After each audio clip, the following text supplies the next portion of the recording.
You call it resting. You call it listening to yourself. You call it giving yourself more time. But day by day, your life keeps slowing down. Your edge gets weaker.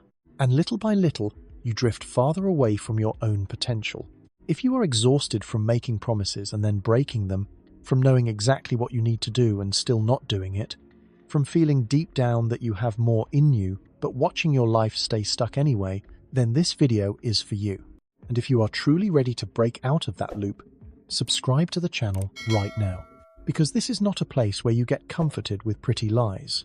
This is where you face the truth hard enough to make you stronger, sharper, and a lot harder to defeat. Picture this. One day, the strongest version of you walks into the room. Samifate. Same voice, but the eyes are completely different. Calmer, sharper, colder. Not a trace of hesitation left. That version of you has already pushed through everything you are still avoiding today. That version has mastered self-discipline. It has survived the mornings when quitting felt easier. It has finished the hardest tasks, even without motivation. It has built the life you currently only dare to imagine in private. And then that version looks at you. What do you expect? A nod of understanding? A proud smile? A comforting hug? No. The first thing you would probably feel is shame, because you know that version sees everything. It sees every time you procrastinated and then dressed it up with a smart excuse. It sees every night you said, "I'll start tomorrow." It sees every moment you knew you were getting weaker, yet still chose comfort over growth. That is an uncomfortable moment, but it is also a waking up moment, because that is when you start to understand something most people spend years avoiding. The stronger version of you is not born from self-indulgence. It is born from the moments when you are willing to cut off the weakest parts of yourself. And that is exactly what a lot of people do not want to hear. People love lines like, "Be gentle with yourself. Wait until the right inspiration comes. Heal first, and then everything will fall into place." It sounds soft. It sounds kind. It sounds good. And that is exactly why it can keep you stuck. An entire self-development industry survives by making you feel better for a moment, instead of making you change for real. It gives you a quick hit of motivation. It gives you the emotional rush of progress. It makes you feel like something is shifting. But a lot of the time, you are not building a new life. You are just consuming feelings instead of producing action. You watch an inspiring video at 2 in the morning. Your chest gets hot. Your mind lights up. For a few minutes, it feels like your whole life is about to change. Then morning comes, and nothing changes. Because motivation is not powerful enough to rebuild a person. It comes fast, and it leaves even faster. What actually changes you is not a temporary emotional spike. It is a form of self-rule that is hard enough to hold when your feelings do not want to cooperate. Let's be honest, discipline is not cute. It is not soft. It is not soothing.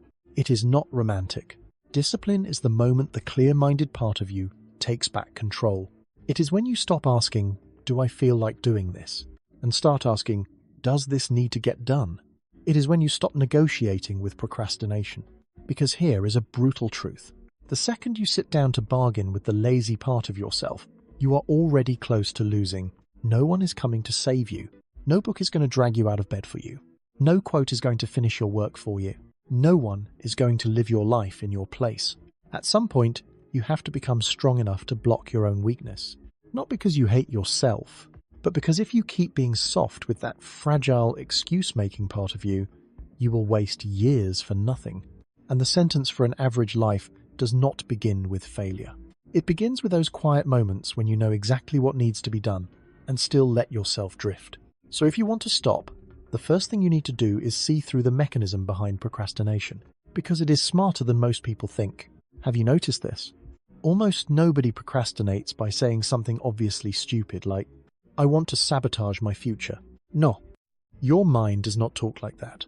It says things that sound reasonable. "I'm too tired today. I can do it tomorrow. I need to recover first. I'll do it better when I feel inspired. My mental health matters too." Sound familiar? That is exactly what makes it dangerous. The part of you that is wrecking your life does not sound like an enemy. It sounds like someone trying to protect you. Your brain is wired to conserve energy, avoid discomfort, and stay away from uncertainty. But real growth almost always lives on the other side of discomfort. So your mind comes up with a smarter strategy. It does not flat out stop you from moving forward. It just hands you a beautiful reason to step back. And every time you agree, you feel justified. You feel flexible. You feel thoughtful. You feel like you are just being kind to yourself. You feel like you are only taking a short break. But if you are honest, a lot of those short breaks have piled up into lost months, lost years, lost versions of you that never got the chance to exist. A person rarely becomes weaker through one massive collapse. It usually happens through tiny acts of self-permission, tiny moments of letting things slide, tiny compromises, tiny escapes. Let me say this very clearly. Forgiving laziness is not always self-love. A lot of the time it is self-betrayal. You are stealing from your own future strength. You are teaching your brain that if it complains a little, it gets excused. If it feels uncomfortable, it gets to back out. If something is hard, it gets to run. And then you wonder why your confidence is low, why other people can do it and you cannot, why you feel trapped even though you know you are not stupid and you know you are not untalented. Here is the answer. Because you have broken trust with yourself too many times. You make a promise, then you do not follow through. You set a target, then you rip it apart with an excuse that sounds mature enough to get away with. Over time, something toxic starts growing inside you. Maybe I'm just not the kind of person who finishes what they start. That is the real damage procrastination does. It does not just waste your time. It rots the image you have of yourself. If that hit you because you know it is true, comment 1. Because this is the moment you need to face the truth without flinching. You are not sharp enough yet. You are not ruthless enough yet. And you are burning through the one asset you can never earn back: time. Yes, it hurts. But that pain is useful. Because the moment you stop asking broken people for comfort while they are stuck in the same trap, you finally begin to get stronger. You do not need another soothing message. You need radical responsibility. Not in the sense of hating yourself, in the sense of saying, this is my life. If it is going off course, I am the first person responsible for correcting it. The second you can swallow that truth, you stop being weak in the old way. You start becoming dangerous in a good way, harder to fool, harder to manipulate, harder to lie to. And once all the excuses get stripped away, what you need next is not more hope. You need a system that is strong enough to stop your emotions from rewriting the rules. A lot of people live like there is a meeting happening inside them all day. Reason says one thing, emotion says another.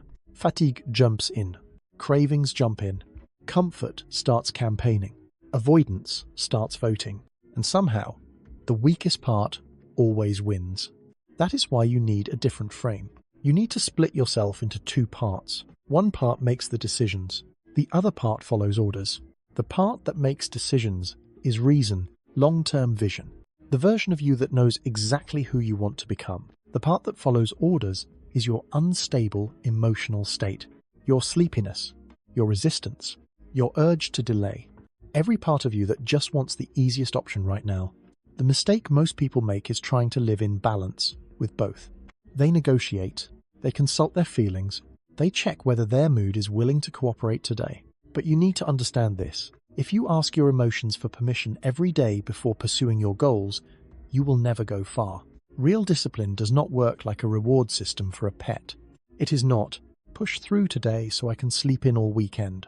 Try hard now so I can fall apart tonight. Be good for a while, then I get to slack off. That is still bargaining. Real discipline sounds more like this. The rule is the rule, so it gets done. Not depending on your mood, not depending on whether today feels inspiring. Not depending on whether you are a little bored, a little tired, or a little discouraged. You need personal iron laws. For example, if you wake up at 5, you do not negotiate for 10 more minutes. If your workout is 45 minutes, you do not cut it to 20 because today feels heavy. If you set deep work hours, your phone does not get a vote. Do not ask whether you feel like it. Ask whether it gets done. That is the difference. Because laziness never knows when to stop. You give it 10 minutes, and it asks for 30 more.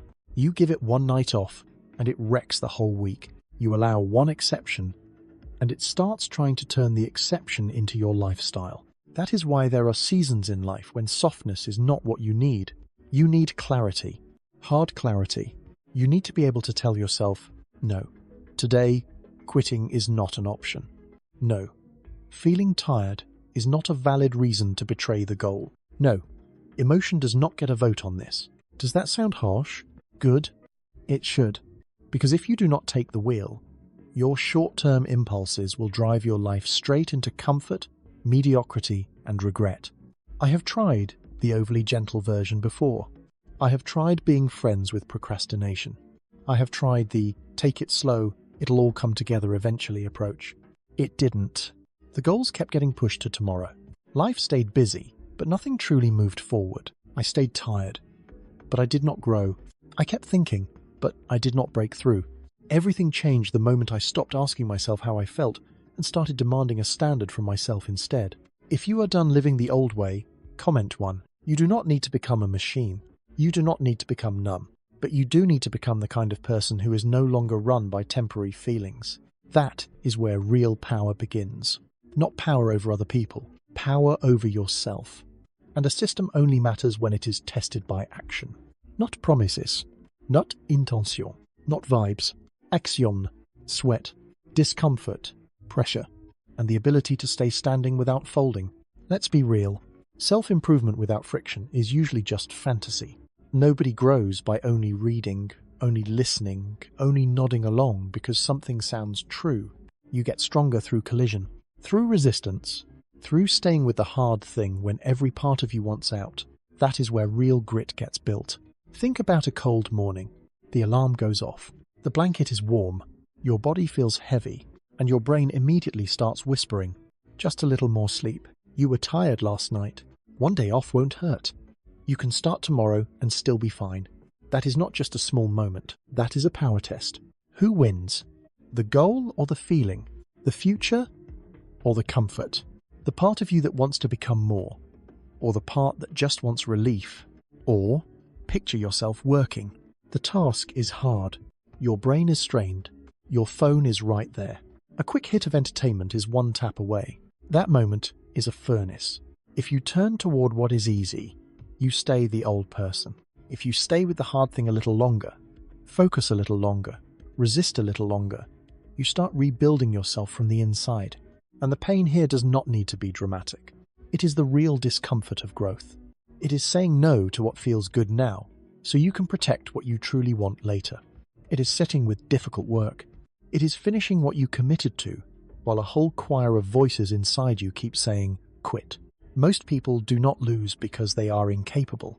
They lose because they cannot tolerate friction long enough. They want massive results with minimal discomfort. They want to feel more confident, but they do not want to go through the seasons where they still feel insecure and must act anyway.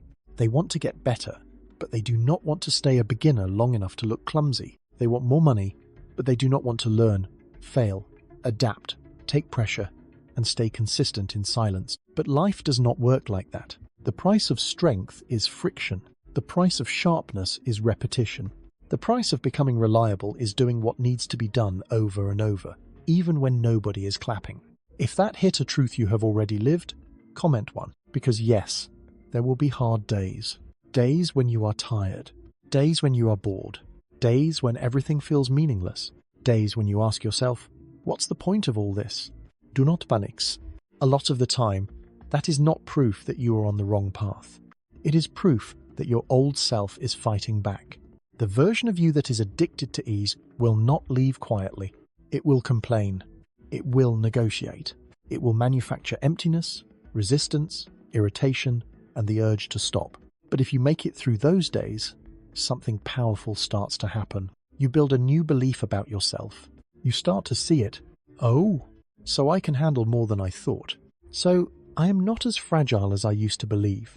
So I do not need the perfect mood in order to act. That is when you stop waiting to be rescued. You start rescuing yourself with a new standard.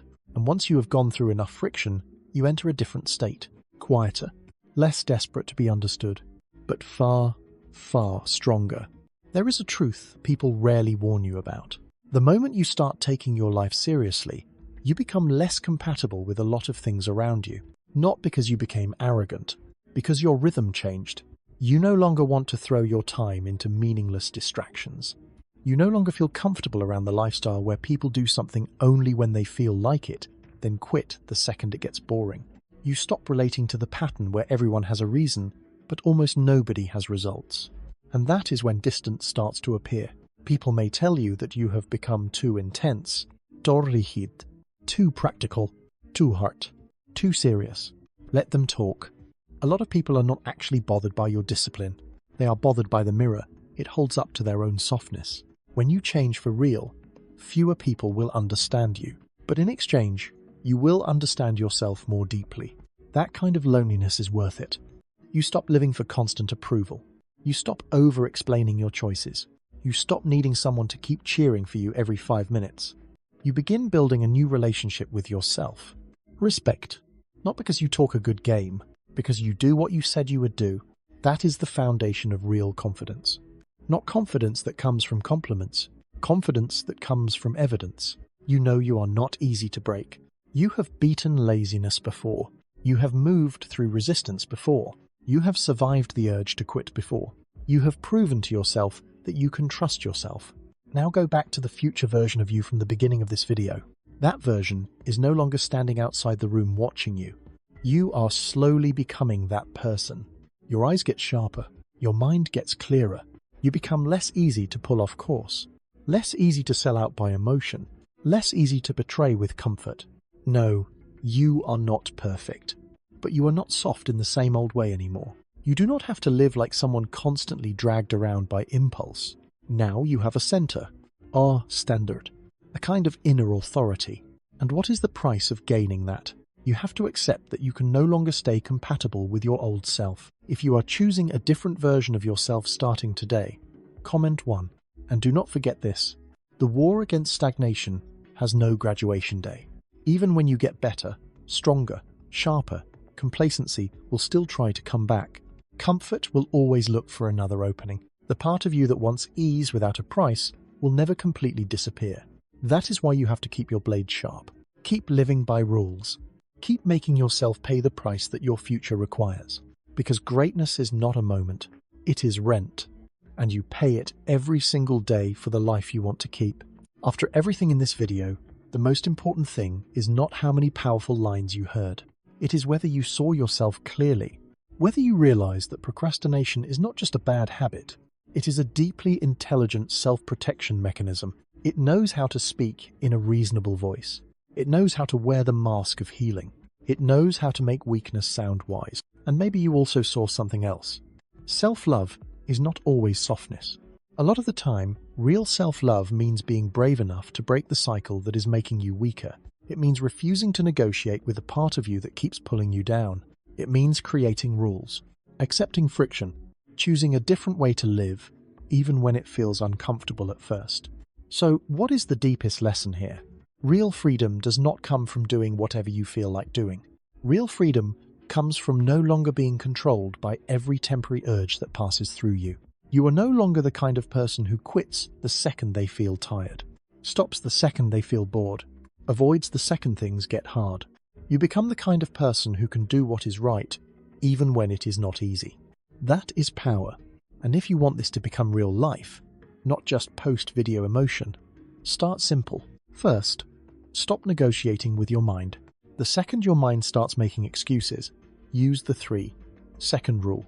Count 3, 2, 1, and move immediately into the first action that needs to happen. Second, create your own iron laws. Choose 2 or 3 core targets for the day. Maybe finishing the project before 5 p.m. Maybe completing a 4-5 minute workout. Treat those targets like non-negotiable commands. And if you do not follow through, attach a real consequence. Something practical. For example, no entertainment scrolling that night. Third, deliberately seek discomfort. Do not avoid hard things. Every day, step into at least one task that makes you uneasy. Treat that discomfort like proof that your willpower is being trained.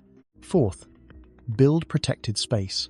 Learn to say no to useless gatherings. Create golden hours of silence every day. Turn off notifications. Cut the noise. Use that space to sharpen your skills and build your future. Now here is the most important question. What excuse, habit, or mental lie is holding you back the most right now? Drop it in the comments so people can learn from each other, face themselves, and get stronger together. And if this video gave you something real, subscribe to the channel and support us. Because this is not just a place where you get motivation. This is where you learn how to think in a way that makes you sharper, steadier, and harder to shake every single day.